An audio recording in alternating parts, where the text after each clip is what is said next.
વિદ્યાર્થી મિત્રો, બહુપદીના શૂન્ય વિશેની આપણી ચર્ચા કન્ટિન્યુ કરીએ. જો મેં તમને લાસ્ટ વિડીયોમાં કીધું કે y is equal to px x square minus 3x minus 4, આના મેં શૂન્ય સૈદ્ધાંતિક રીતે મેળવ્યા તો 4 અને -1 મને મળ્યા છે.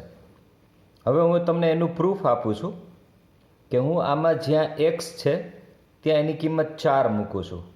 જ્યાં x છે ત્યાં 4 સ્ક્વેર માઇનસ 3 ઇન્ટુ 4 માઇનસ 4.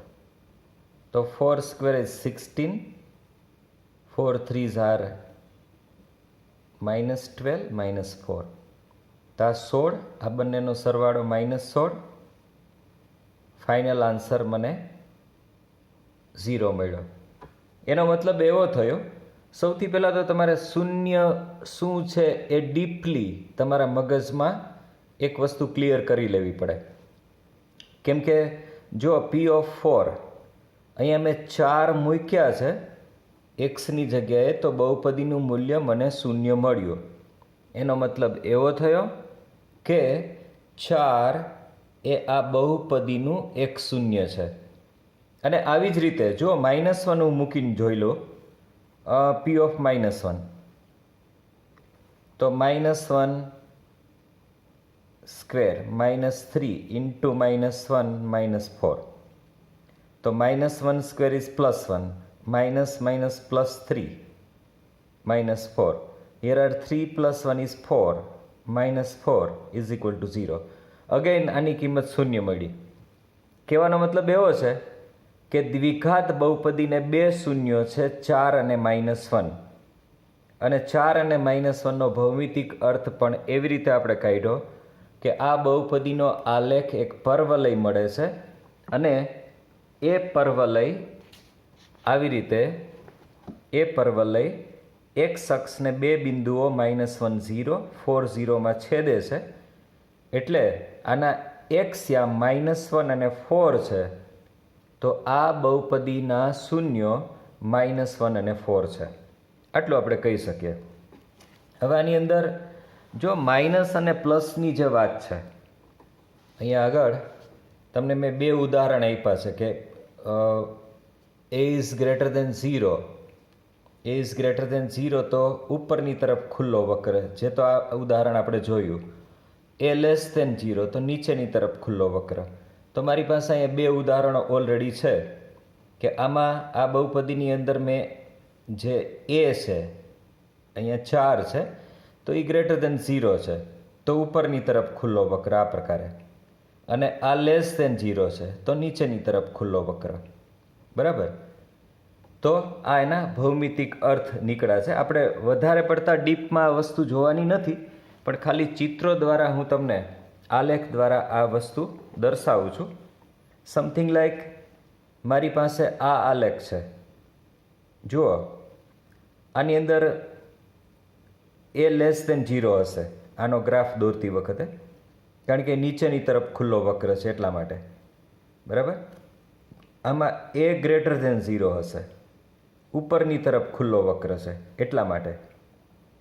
આમાં a લેસ દેન 0 હશે અને આમાં a ગ્રેટર દેન 0 હશે. આ આલેખો શું દર્શાવે છે? તો આની અંદર તમારે એટલું જ જોવાનું છે કે આ આલેખ એક અક્ષને બે ભિન્ન બિંદુઓમાં છેદે છે, અલગ અલગ બિંદુઓમાં. તો દ્વિઘાત બહુપદીના શૂન્યો બે ભિન્ન સંખ્યાઓ મળશે, બે ભિન્ન વાસ્તવિક સંખ્યાઓ મળશે. એવી જ રીતે આ આલેખ પણ બે ભિન્ન બિંદુઓમાં છેદે છે, તો એમને પણ બે વાસ્તવિક શૂન્યો મળે. એ જ પ્રકારે આ આલેખની હું વાત કરું છું, તો આ આલેખ માત્ર એક અક્ષને સ્પર્શે છે. આમ તો સ્પર્શે છે એટલે એક બિંદુમાં છેદે છે એવું કહી શકીએ. તો આને એક જ શૂન્ય મળે. મેં તમને અગાઉ પણ કીધું કે દ્વિઘાત બહુપદીને વધારેમાં વધારે બે વાસ્તવિક શૂન્ય મળે, વધારેમાં વધારે. ઘણી વખત એક પણ વાસ્તવિક શૂન્ય પણ ન મળતું હોય. એનું હું તમને એક ઉદાહરણ આપીશ. આ દાખલા તરીકે અહીંયા આપ્યું છે, તો એક જ બિંદુએ સ્પર્શે છે. એવી રીતે આ પણ એક જ બિંદુએ સ્પર્શે છે, તો એને એક અને માત્ર એક જ શૂન્ય હોય. મિત્રો, આનો એક બીજો અર્થ એ પણ કાઢી શકાય કે જે દ્વિઘાત બહુપદીને એક જ શૂન્ય મળતું હોય ને, તો સંભવિત રીતે એ બહુપદી 100%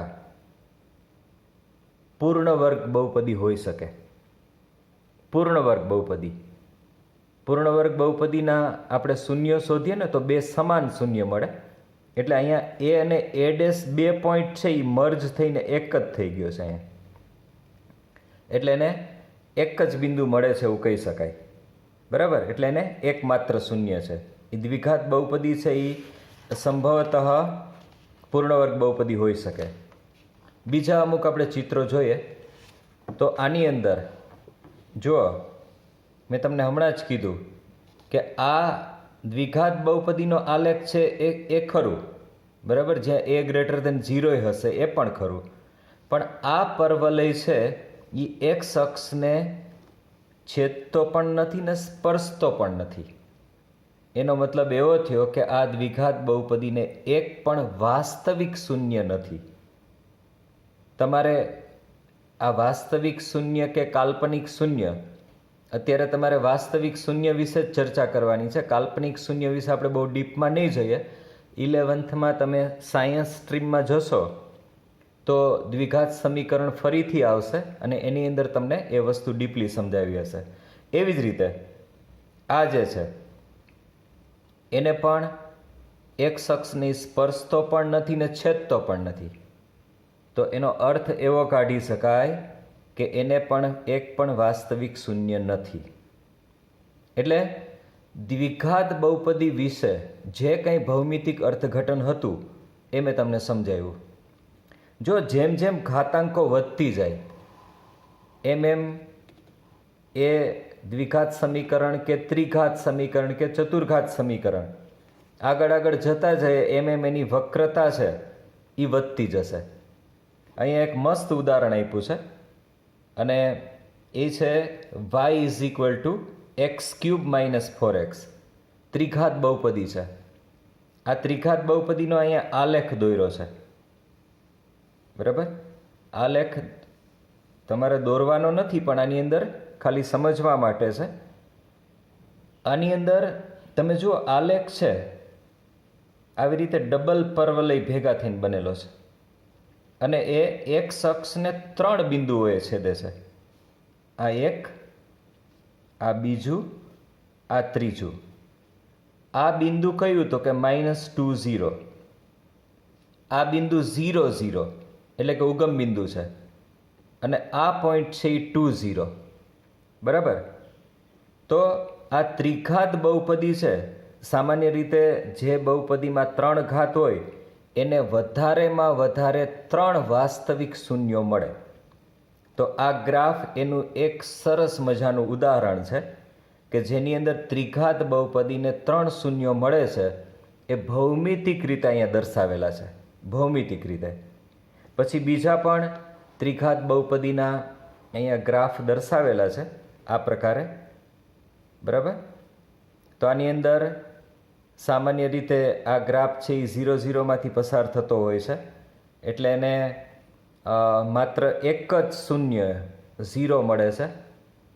એ જ રીતે આ ત્રિઘાત બહુપદી છે એ 2 બિંદુઓને છેદે છે, 0 0 અને 1. તો આને 2 વાસ્તવિક શૂન્યો મળે છે, 0 અને 1. બરાબર?